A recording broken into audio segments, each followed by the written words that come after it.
Hi అండి, అందరికీ నమస్కారం. అందరూ ఎలా ఉన్నారు? బాగున్నారా? ఇక్కడ మీరు దీపం లోపల ఉన్నాయి కదండి స్టాండ్, దీన్ని ఎలా మేక్ చేసుకోవాలో చూపిస్తున్నాను. దీనికి కావాల్సింది కట్టుతీగ, కట్టరు, ప్లయరు, ఓపెనరు, సిల్క్ థ్రెడ్కి ఉంటుంది కదా, అది రౌండ్ షేప్ లాగా మనం మేక్ చేసుకోవడానికి అది బేస్ కావాలి మనకు. ముందుగా కట్టుతీగని ఫుల్గానే ఉంచుకోండి, కట్ చేయొద్దు.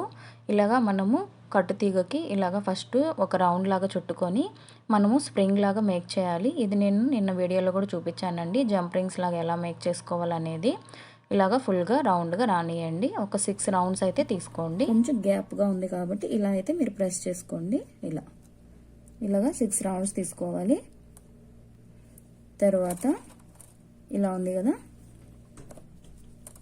దీనికి ఇలా పెట్టుకొని దీంతో ఇక్కడ ఇలాగా బెండ్ చేసుకోండి. ఇలా బెండ్ చేసుకోండి. ఇలా ఇక్కడ మళ్ళీ ఇలా బెండ్ చేసుకొని ఇలా అయితే ఫస్ట్ ఇక్కడ బెండ్ చేసుకోవాలి. తర్వాత కొంచెం గ్యాప్ ఇచ్చి ఇలా అయితే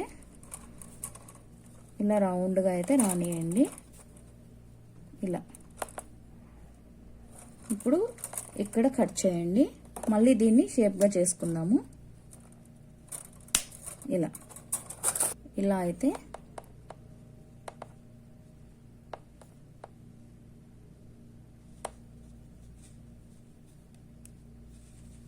అయితే షేప్లోకి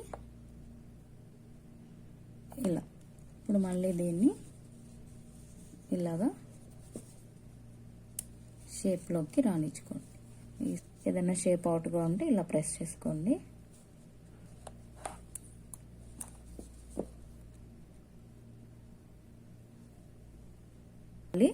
ఇలాగా దీపం లోపల పెట్టుకుంటే మనకు ఇదైతే రెడీ అయిపోయింది స్టాండు. మనము పర్చేస్ చేయాల్సిన అవసరం లేదండి, మనం హోమ్ మేడ్గా కూడా ఇలాంటివి మేక్ చేసేసుకోవచ్చు. మీకు ఈ వీడియో యూస్ఫుల్ అనే అనుకుంటున్నాను. ఇదిగోండి, ఇలాగ ఇంకొన్ని అయితే నేను మేక్ చేశాను. మీరు కూడా ఖచ్చితంగా ట్రై చేయండి. ఇలాగ పిక్చర్లో చూస్తున్నారు కదా, అలా అయితే మీరు ఒత్తి అనేది దాని లోపల వేసుకోవాలి. ఇలా అయితే వెలుగుతుందండి. మీకు ఈ వీడియో యూస్ఫుల్ అనే అనుకుంటున్నాను. ప్లీజ్ వీడియోని లైక్ చేయండి. కొత్తగా ఎవరైనా మా ఛానల్ చూస్తుంటే ఇంతవరకు సబ్స్క్రైబ్ చేసుకోకపోతే ప్లీజ్ సబ్స్క్రైబ్ చేసుకొని లైక్ చేయండి. బాయ్.